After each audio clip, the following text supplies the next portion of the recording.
What's going on, guys, and welcome back to the channel. I've never actually done one of these before. This is the year that we put it out there. This is the year I may or may not get clipped up and laughed at the end of the season. Who knows? We'll see. Just want to thank all of you for sticking by me on this channel because I know it's been a little bit up and down recently. Obviously, summer comes, no more football. I've done a couple of Irish on the road trips, but yeah, we're going to be getting back to it very, very soon. There's going to be more content on the channel as well coming up in the next few days. Going to be looking at some kits because there's some banging kits in the Football League. We're going to be ranking them all. But right here, right now, we're talking Premier League. How's it going to turn out? And do let me know if you agree or disagree with my opinions in the comments below. It's always good to get a chat down there. Yeah, we're going to start off in 20th. I'm going with, I'm sorry, Bournemouth fans. It's going to be a long season for you. I like what Scott Parker did. Got you back up in the automatics. But there seems to be a severe lack of business, and you want to stay in the Premier League, you need to improve. The only notable signing is Ryan Fredericks on a free from West Ham, but is that even notable? I'm not too sure. Literally, their only advantage this season is the lack of World Cup players. Come November, December time when, you know, a lot of Premier League players are going to be going off to the World Cup, Bournemouth are going to be chilling. They're going to be nice and fresh for when the Premier League season returns. I don't even know if that's an advantage. I'm just trying to think of things for them. But right now,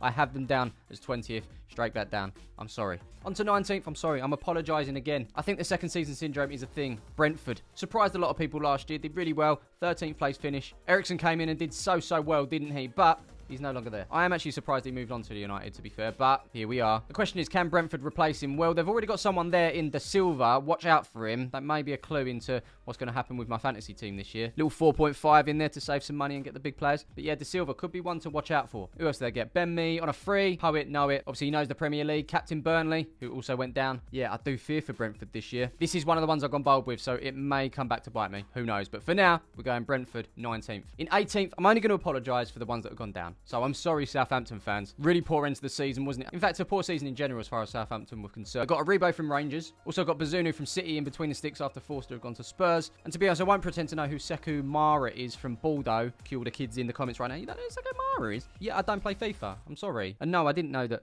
he had a shiny card with a green tint on it one time. I don't play FIFA anymore. It's been a long time. FIFA 16? 17 maybe? Good news for Southampton is Ward-Prowse is still there. Romanu's also there. I actually think he's really underrated. Every time I've seen him, he's been very, very good. But will this squad survive? Well, I'm saying no. Obviously, we've still got a couple of weeks till Premier League season kicks off. They've got time to make some new signings. As it stands, right about now, I have Southampton to go down. Apologies for the last time in this video. All right, 17th, a side that's nailed on to go down this season by many, apart from myself and anyone in the comments that wants to also share this opinion of mine. My opinion is this. Alexander Mitrovic is about to get 10 goals this season. Right there, I said it. Put my neck on the line. But they're about to buck the trend. No more yo-yos. Fulham are going to establish themselves. It won't be easy, but I think they can avoid the drop. Just Fulham. 17th. Into 16th, another one of the new boys. Of course, it's Nottingham Forest. Nottingham Forest in the Premier League fills me with joy. Those on Twitter know that I don't stop going on about Ian Wone, but it goes further than that. Forest are back where they belong. They're a massive club, great history, brilliant stadium too. You know, I went there last season. It can rock. I think the fans will be a bit of a 12th man this season. But the big question is, can they survive? Obviously, I've got them down to. I think they've bought in well. Dean Henderson in between the sticks. Lingard just the other day on a free. They are trying to build something. I was actually going to go really bold and say, you know, 8th or something. But rather than surprising everyone, I'll just surprise many and say they'll survive. It's 16th place for Nottingham Forest. 15th place, a side that was almost down last season. It's Leeds. It obviously wasn't working in the end with Bielsa. I don't know if his methods were completely running the players ragged, although it worked for the past couple of seasons. For some reason, this season just wasn't working out. I guess the right choice was to replace him in the end because they did survive. I'm of the opinion that if they kept Bielsa, they would have survived anyway. But hey, new season, new start. Jesse Marsch at the helm, and it started with Rafinha out and Calvin Phillips out. You do wonder. You do actually wonder if they can survive. And my simple answer is yes. I think they've spent about 60, 70 million. I know he's trying to put his stamp on this side, but there is one man that we all forgot about. Patrick Bamford should be back. Provided he can stay injury-free, Leeds will get goals, and they will stay up. I put a goal tally down for Mitrovic, didn't I? Do I put a goal tally down for Bamford? No, I don't. But you, let me know in the comments below, how many goals is Bamford going to get this year? Will he get in your dream team as a little wild card? I don't know. What I do know is it's going to be a long, hard season, one that I feel that will survive. 15th place for Leeds. In 14th sits one of the ever-presents in the Premier League, another side that could have easily gone down last season. In 14th, one of the ever-presents in the Premier League could have easily gone down last season. Of course, it's Everton. Frank Lampard has got a job in his hands. Obviously, plans for a new shiny stadium underway, opening in 2024. It's going to cost a lot of money. How do they pay for that? Well, at the moment, selling players. And you know what? I think they really need to make sure that they are a Premier League club in 2024, because if they're not, that could well be a big disaster. They've shipped out their top scorer from last season in Richarlison to Spurs, although I think Spurs did overpay. And if they're not going to get anyone in to replace him, naturally it's going to fall down to the guys like Damari Gray, Calvert-Lewin, and maybe even Andrew Townsend. Are those sort of players going to keep you up this season? So far, Tarkowski from Burnley on a free. I'm just not hopeful for Everton, although there are worse teams, in my opinion, in the league, which means they should be safe. They've got players like Gordon, who are obviously real talents. They need to hang on to those players. But Everton fans, let me know how you feel in 2 weeks to the Premier League. Not really much business going on. It's going to be another tough season for him. 14th. Into 13th, a side that finished mid-table last season. They're going to drop down a little bit more as far as I'm concerned. It's going to be Wolves. I put Wolves in that bracket of teams like, you know, Villa, Leicester. You've got Newcastle in there now. West Ham. They're in that sort of mid-table area, and normally one or two of them push on to challenge those in the Big Six. This season, for me, Wolves aren't going to do that. They'll finish bottom of that pile. And if anything, they need to be looking over their shoulder and beating the teams below them, because it could be a tough year for Wolves. Not much activity in the transfer market, unfortunately. They've really established themselves as a Premier League side, but you don't want to get lazy in this league, and at the moment, it looks like they're doing that. 13th for me. Into 12th, we're looking at Patrick Vieira at the helm, at Palace, of course, and that 12th man down at Selhurst Park could be real key this season. If they can look to turn that into a bit of a fortress, they could push on for a top half finish. But right about now, I'm saying 12th. They brought in a player in Czech Dekoro who looks like a bit of an engine in the midfield, breaking up play, spraying the balls out to the wings and the guys up top. Could that be the difference in turning those losses into draws and those draws into wins? Who knows? We will see. But for now, I'm playing it safe. It's going to be 12th for Palace. Into 11th, it's the guys down the road, or the motorway, in fact, the M23, Brighton. And yeah, Graham Potter for England, please. They had some fantastic results last year. Had a bit of a say in the title race and the top four contention. Took points off Liverpool. Did it against Spurs, Arsenal, United, and West Ham as well, although West Ham is a given. They love playing West Ham. Basuma to Spurs, thank you very much, although that does leave a massive void. Can it be filled? Only time will tell. Instead, an 18-year-old striker in Enciso has joined for 9 million. My gut says it won't be as good a season as last, but it's fine. They'll survive. 11th place. And so, my friends, that is the bottom half of the table done. We'll continue in a minute. But before this, a word from our sponsor. It is officially summertime. Trust the day that I film this, it's all windy and cloudy and stuff. Back inside, let's grab a seat. So yeah, it's that time of the year, isn't it, where everyone wants to look good or feel good, but very few have the balls to do it. As far as I'm concerned, it's time to nut up or shut up if you want to take the easiest step to looking good this summer. And how are you going to do that? Well, you're going to grab Manscaped's Ultra Smooth package, which makes sure you've got the proper care down there. On their Boxer 2.0 gives you the perfect stage to show off your new look. So make sure you dive into this summer by joining the 5 million men who already trust Manscaped by visiting manscaped.com and entering the code SMIV20 for free shipping plus 20% off. So let's break this Ultra Smooth package down for you. Step 1, you're going to need the crop exfoliator, which is infused with ingredients that help clear, clean and keep everything down below fresh around the groin area. Step 2, crop gel. It's all about what you can see downstairs with this clear gel. It's called a delicate area for a reason. You're telling me you want to go in blind with a razor?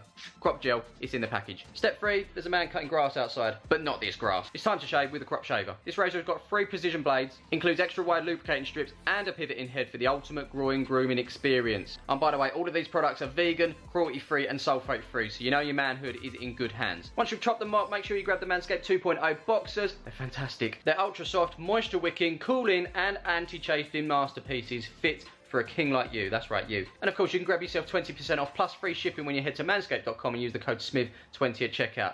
Enjoy. Okay, onto the top part of the table now. In 10th, it's going to be Aston Villa. Stevie G at the helm. I feel this is a long-term project. Villa fans need absolute patience at this point. And I'm sure they will be patient as well because they've seen some tough times. They're in the Prem now. They just need to slowly climb. I think they've got quite a rounded squad in there. Coutinho is going to be huge for them this season. He came at the back end of last season, performed really well, I felt. The other transfers look to be shoring up at the back, so we might find that Villa could be tough to break down next season. But look, the top half of the table, there's a lot of competition going on now. So Villa in 10th, I'm sure they'll take that. In 9th, we're talking about a side that's going a little bit under the radar. It's been very quiet down at the King Power Stadium. Of course, it's Leicester. And I guess a lot of people, including myself in this video, have sort of looked at activity and think, okay, if there's none, looks like they're going to have a bad season, but that's not a bad thing necessarily because Leicester haven't actually lost any players either. I'm sure with that said, Leicester fans would like to see a bit of activity. Maybe a couple of players brought in for improvement. As it stands, nothing just yet. They had those exploits in the Conference League last season as well. They'll want another sort of run in a cup maybe. You know, they've won the Premier League once. They've been excited, and I think they want something else. They do have to be careful though because the teams around them are strengthening. I feel like there's going to be a lot of ups and downs in this top half of the table. In terms of how it finishes, it's going to be Leicester 9th. Into 8th place now, it's hotting up, and we're talking about a side that's going to go on a European tour into many destinations that we've never heard of. Obviously, Leicester did it last year. Of course, this time it's going to be West Ham. They fell into that Europa Conference spot on the final day of the season. Man United pipping them. I think they dropped points to Brighton. Shock. Obviously, just like Leicester, West Ham had their run in the Europa League in the semi-finals, in fact, losing out to Frankfurt. They were doing really well in the league, but they fell away to concentrate on that. And in the end, they found themselves in the Conference League, which is going to be tough this season to juggle that and the league. We've seen what it's like. They've got the players to do it. I think they just need a few more players to add to squad depth and an out-and-out striker to relieve Antonio Antonio, because as far as I'm concerned, I don't think he's an out-and-out striker. Be interesting to see how it all ends up, but for me at the moment, 8th. Into 7th now, a side that were nailed on to go down last year at Christmas, but Eddie Howe came in, saved the day. Of course, it's Newcastle, grabbing the Europa Conference spot. And I think considering where Newcastle have been the last few years, they'll be well happy with that to bring European football back to St James's Park. I think just like Villa, Newcastle is a project, and I think the signings that they're making, it's good that they're not overdoing it, because they could splash the cash. But I think this is smart, slow and steady from the owners at Newcastle. The form they showed in the second half of last season was nothing short of amazing. I think in terms of form, they were sort of up there, like 3rd or 4th maybe. Don't quote me on that, but they were definitely up there. Top 4 running. So it'll be really interesting to see what happens when they're given a fresh slate for this season. Can they kick on? I think they can. 7th place. Into 6th for me, it's going to be another underwhelming season for Man United fans. So Ten Hag has come in to steady the ship, but we've spoke about patience in this video,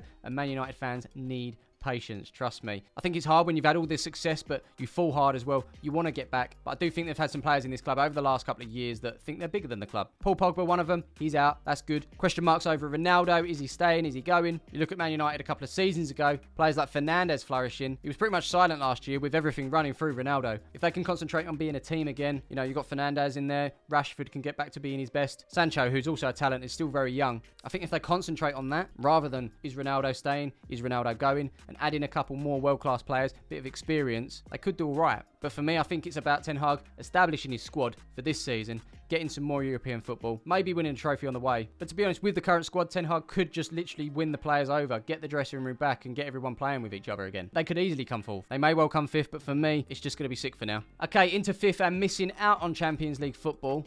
Again, I'm sorry. No, I'm not going to apologise. I said I wouldn't apologise, and I definitely won't be apologising to this lot. It's Arsenal. I had them down as 6th originally, but they've gone out and they've got Gabriel Jesus. It's a striker. It's what they needed. If we're talking goal tallies this year, for me, 15 plus. 15 plus for Gabriel Jesus. There, I said it. I've put the pressure on with Mitrovic at 10. But Gabriel Jesus, I'm very confident that he'll get 15 plus goals this year. In terms of others that have come in, Zinchenko from Man City is another good signing. Can't argue. They're certainly improving with the players they've got, which makes the top 4 race even more exciting. As I say, Man United could easily be there. Arsenal could easily be there. I've put them both just outside because there's another team in 4th. And that team that sits in 4th, is it biased? I don't know. It may well be. But for me, Tottenham. I think Spurs have done the business early on. They've done it really, really well. It's exciting times, especially with Champions League football, but people will see that as a hindrance, which is why we've bought all of these players to, you know, add to that squad depth to be able to survive in all the competitions going. As I've already said, Richarlison was an odd signing. I mean, I'd have signed him, but not for the fee that we got him in for. I'd much rather have had Jesus. I really would have, but he'd obviously chose Arsenal. So there you go. Obviously, Basuma, I'm excited to see alongside maybe Bentancur, who came in from Juve in January, along with Kulusevski. I mean, all these players are very, very talented footballers. And you think about homegrown players like Oliver Skipp. I hope that he can break into the squad because he's a fantastic player. And even going back further to some of the other homegrown players, you know, the under-19s prove that we've got some fantastic players like Alfie Devine. We've got Scarlett in there as well. They need to be amongst this squad because they're only going to improve. Yeah, my season ticket's loaded up. Tottenham 4th. And so we go into the top 3. And actually, as it stands, 6th to 3rd is no different to last year. It's just going to be even more competitive. That's right, Chelsea coasted in 3rd last year. Going to be tougher this year. I think there's going to be a lot of leapfrogging, but I think Chelsea will get there. A lot of people have been writing them off this season, maybe getting 5th or even 6th. Honestly, I don't see that being a thing. So we've got Rudiger out, Koulibaly is in, and then it was Lukaku out, and it's Sterling in it. And it was the Sterling transfer that had me at Chelsea 3rd. I think that cemented it for me. He knows the Premier League. He scored goals for fun. The business isn't busy, but it's very smart. I think if it was based on best 11, Chelsea could challenge for the title, but, you know, this is football at the end of the day. We're talking about squad depth. And Tottenham, with that squad depth, could easily get 3rd and pip Chelsea, but I just think Chelsea have got that edge over Spurs this season. And so, will the top 6 look any different from last season as far as I'm concerned? The answer is no. A lot of people have actually got Liverpool to drop down a little bit more. I mean, these guys were on for a quadruple at one point. The difference this season is no Sadio Mane, but they did keep Salah. Diaz in with his first full season, and also Darwin Núñez, also known as Bambi on ice to a lot, and I think that can be a little bit harsh at times. I mean, he's trying to bed himself into this Liverpool side who are gun-ho at times. He did score 4 past Leipzig, so that's something, surely. But yeah, he does look a little bit clumsy. First touch not there, passing not great. I think as far as Liverpool are concerned, they need to get the best out of him, and I think he's going to be one of those strikers that are going to be great in and around the box. It's more of the same for the Reds, 2nd, which of course means in 1st, Manchester City. I can't see past it. The Haaland deal alone is just...